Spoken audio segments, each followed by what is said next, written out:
नमस्कार। चलिए आज बात करते हैं एक ऐसी हिंदी लोक कथा की जहां एक अजीब से श्राप ने एक पूरे समुदाय को दो हिस्सों में बांट दिया। लेकिन ये कहानी सिर्फ किसी जादू टोने की नहीं है। ये कहानी है इंसानी दुख की, उपेक्षा की और बदले की उस आग की जो सब कुछ जलाकर राख कर सकती है। जरा एक पल के लिए सोचिए, क्या हो अगर एक गांव में सूरज कभी डूबे ही नहीं और उसके ठीक बगल वाले गांव में कभी सुबह ही ना हो। सुनने में अजीब लगता है ना? पर यह कोई कल्पना नहीं, बल्कि उन गांव की हकीकत थी जहां दिन और रात हमेशा के लिए एक दूसरे से जुदा हो गए थे। तो आखिर हुआ क्या था? चलिए इस अजीब घटना की तह तक चलते हैं जिसने दो पड़ोसी गांवों को एक दूसरे का दुश्मन बना दिया। देखिए, श्राप तो एक ही था, पर उसने दोनों गांवों को बिल्कुल अलग अलग तरीकों से जकड़ रखा था। दिन वाले गांव के लोग वो कभी न खत्म होने वाली गर्मी और रोशनी से परेशान थे। न सो पाते थे, न आराम कर पाते थे, बस थके हुए और हताश।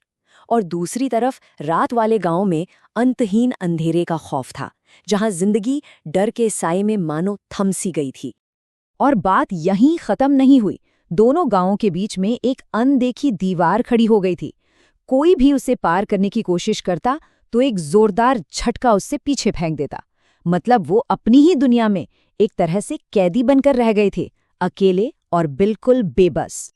तो सवाल ये उठता है कि आखिर ये सब हुआ क्यों? इस श्राप के पीछे कोई दैवीय शक्ति नहीं थी, बल्कि एक बहुत गहरी इंसानी त्रासदी छिपी हुई थी। इस पूरे श्राप के पीछे थे दो लोग। एक अकेली बूढ़ी औरत जो गांवों के बीच रहती थी, और एक बहुत शक्तिशाली साधु जिसे उसने अपनी मदद के लिए बुलाया था।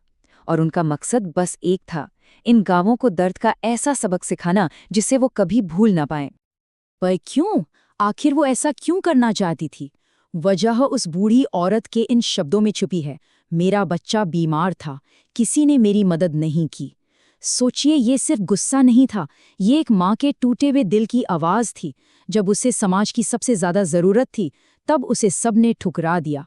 और उसी दर्द से निकली बदले की आग जिसने दो गांवों को तबाह कर दिया। लेकिन इस घने अंधेरे में उम्मीद की एक छोटी सी किरण बनकर उभरा एक लड़का, रिशान। चलिए देखते हैं कि कैसे एक बच्चे ने वो कर दिखाया जो बड़े बड़े नहीं कर पाए। रिशान ने वो हिम्मत दिखाई जो किसी और में नहीं थी। उसने छिपकर बूढ़ी औरत और साधु को बात करते सुन लिया। तभी उसकी नजर साधु के उस जादुई कमंडल पर पड़ी जिसमें श्राप को तोड़ने वाला पानी था। उसने एक पल भी नहीं सोचा, कमंडल चुराया और उस पानी से श्राप को हमेशा के लिए खत्म कर दिया। और बस दोनों गांव में दिन और रात का चक्र फिर से शुरू हो गया। लेकिन इस बहादुरी की एक बहुत भयानक कीमत चुकानी पड़ी। अपनी हार से बौखलाए साधु ने गुस्से में रिशान की हत्या कर दी और उसके शरीर को दोनों गांवों के बीच फेंक दिया। रिशान ने सबको बचा तो लिया, पर अपनी जान देकर। रिशान की मौत के साथ ही ये कहानी अपने सबसे अंधेरे मोड़ पर आ जाती है। यहाँ से दुख अब खून के बदले की प्यास में बदल जाता है।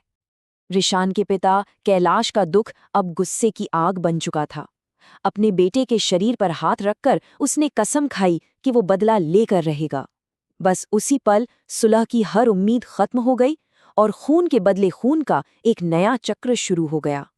इसके बाद जो हुआ वो सच में दिल दहला देने वाला था।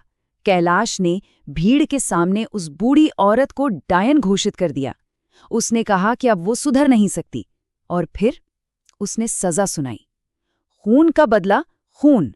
गांव वालों ने भी एक सुर में फैसला सुना दिया कि उसे उसके ही घर में जिंदा जला दिया जाएगा। और उन्होंने ठीक वैसा ही किया। भीड़ ने उस बूढ़ी औरत के घर को आग लगा दी।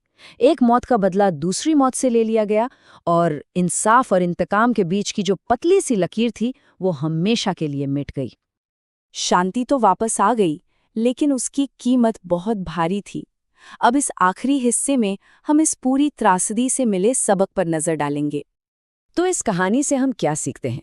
पहली बात कि एक समुदाय सबकी साझा जिम्मेदारी होता है। दूसरी कि जब किसी को ठुकराया जाता है तो वही दर्द और उपेक्षा आगे चलकर एक राक्षस को जन्म देती है। तीसरी बात यह कि बदला कभी भी दुख को कम नहीं करता, वो सिर्फ और जख्म देता है।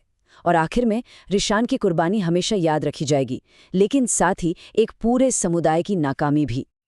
आखिर में गांव वालों ने एक दूसरे की देखभाल करने की कसम खाई।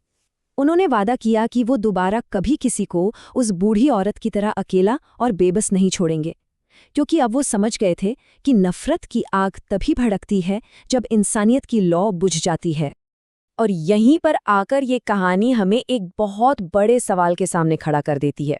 जब कोई इतना बड़ा अन्याय होता है तो क्या खून का बदला खून ही इंसाफ का एकमात्र रास्ता है, या फिर ये हिंसा के एक ऐसे चक्र को जन्म देता है जिसका कोई अंत नहीं? इस पर सोचने की जरूरत है।